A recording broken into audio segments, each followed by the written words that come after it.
नमस्कार, TV 20 news के इस बुलेटिन में आप सभी दर्शकों का स्वागत है। मैं हूं अशोक वर्मा।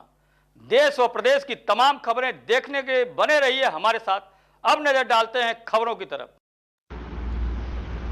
तो खबर अम्बेडकर नगर से है, जहां जिले में सीएम योगी की बैठक के बाद एमएलसी हरिओम पांडे ने मीडिया से बातचीत में बड़ा दावा करते हुए उन्होंने सीएम को आश्वस्त किया है कि कटहरी उपचुनाव हम जरूर जीतेंगे। यदि नहीं जीत सके तो मैं एमएलसी पद से इस्तीफा दे दूंगा।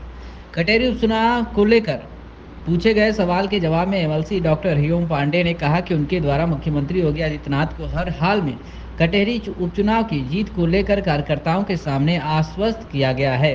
इस उपचुनाव को लेकर उनकी भी प्रतिष्ठा लगी हुई है। उन्होंने कहा कि हम हर चुनाव हर हाल में जीतेंगे, अन्यथा की दशा में एमएलसी पद से ही इस्तीफा दे दूंगा। हर वोटर के पास जाकर चुनाव हर हाल में जीतना है, ऐसा संदेश सीएम दे गए। वहीं कटहरी में टिकट मांगने के प्रश्न पर एमएलसी डॉक्टर हरिओम पांडे ने कहा कि मैं तो 2028 तक एमएलसी हूँ ही। भारतीय जनता पार्टी परिवारवाद को बढ़ावा नहीं देती है। जो भी पार्टी कहेगी, संगठन कहेगा, सिरोधार्थ है। जिसको भी पार्टी टिकट देगी उसी को जिताकर मोदी जी की कार्यशाला और योगी जी की कार्यशाला में ले जाकर बैठा दूंगा। क्या कुछ कहा है मीडिया से बातचीत करते हुए हरिओम पांडे, भाजपा एमएलसी ने। मैंने दो चार लोगों ने अपनी बातें कही, लेकिन ऐसे कोई बात नहीं आई जो सामने की जो इस तरीके की हो जिसको मुद्दा बनाया जा सके, और उसी के अनुसार वह प्रशासनिक समीक्षा भी करना चाहते थे। तो उन्होंने समीक्षा प्रशासनिक भी की और समाज को ये दिशा दशा देना चाहते थे, क्योंकि बारिश का मौसम है। किसान 75% किसान बारिश के और उस पर आधारित है।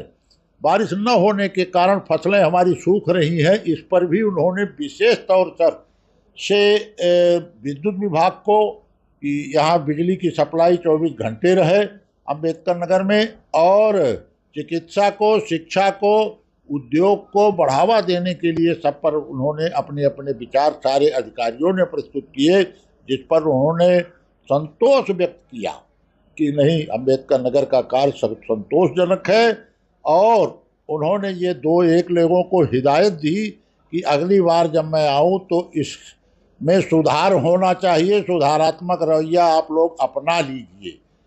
तो इस प्रकरण से लोगों में संदेश अच्छा गया और हमारे कार्यकर्ताओं में एक नई ऊर्जा, नई स्फूर्ति आज वह पैदा कर दिए जो चर्चा का विषय बना हुआ है कार्यकर्ताओं में, और प्रशासन को भी दिशा निर्देश देकर यहाँ से वह रवाना हो गए। जो 2 लोगों को दिशा निर्देश, 2 विभाग को जो आप कह रहे दिशा निर्देश दिए, वो कौन कौन से विभाग, क्या? देखिए, वो मेडिकल कॉलेज, स्वास्थ्य में संचारी रोग की बात आती थी कि जो संचारी रोग, लेकिन यहाँ पानी बरसा नहीं, संचारी रोग फैला नहीं, पशुओं पर ऐसा कोई रोग फैला नहीं कि उनको कुछ किया जाए। लेकिन फिर भी डॉक्टर को, पशुधन विकास अधिकारी को, बीडीओज को, तहसीलदार को, नायब को और तमाम लोगों को जो इससे संबंधित थे, उनको सबको हिदायत दी कि बाढ़ आ सकती है, क्योंकि लेट भी हो सकता है, बाढ़ भी आ सकती है। ऐसी अवस्था में आप लोगों को सतर्क रहने की आवश्यकता है। चिकित्सालयों में, क्योंकि जिला चिकित्सालय आप 5-7 जगहों पर चिकित्सकों के यहाँ जो प्राइवेट चलाते थे, उनके यहाँ छापा मारकर उसने अच्छा कार्य किया था, और वह पीसीएस जो थे, दवा की दुकानें अवैध ढंग से चलती थी, बंद कराया था।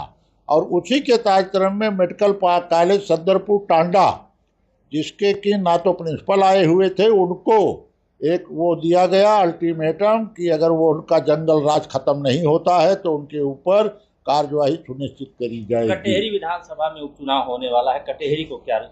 देखिए, कटहरी विधानसभा का चुनाव होने वाला है। निश्चित तौर पर मैं ये कह सकता हूँ कि हर बार, क्योंकि मैं खिलाड़ी रहा, खिलाड़ी होने के नाते प्रशिक्षक रहा और शिक्षक रहा, तो शिक्षक प्रशिक्षक अपना नैतिक दायित्व तो ये समझता है, कभी हार नहीं मानता।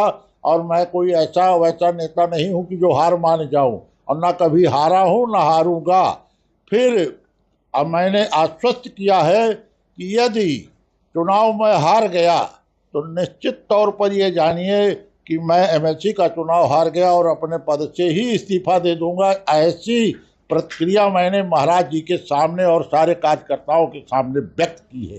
तो मेरी भी मान प्रतिष्ठा वहाँ लगी हुई है, इसलिए अब की बार कटहरी का चुनाव किसी भी कीमत पर एन केन प्रकारेण हमको हर उसके वोटर्स के पास जाकर चुनाव जीतना ही है, ऐसा संदेश दे गए। कटहरी में स्वयं आप अपने परिवार की ये मांग रहे हैं कि जो भी पार्टी नहीं, प्रत्याशी आएगा देखिए, उसके लिए? स्वयं मैं तो 28 तक एमएलसी हूँ ही।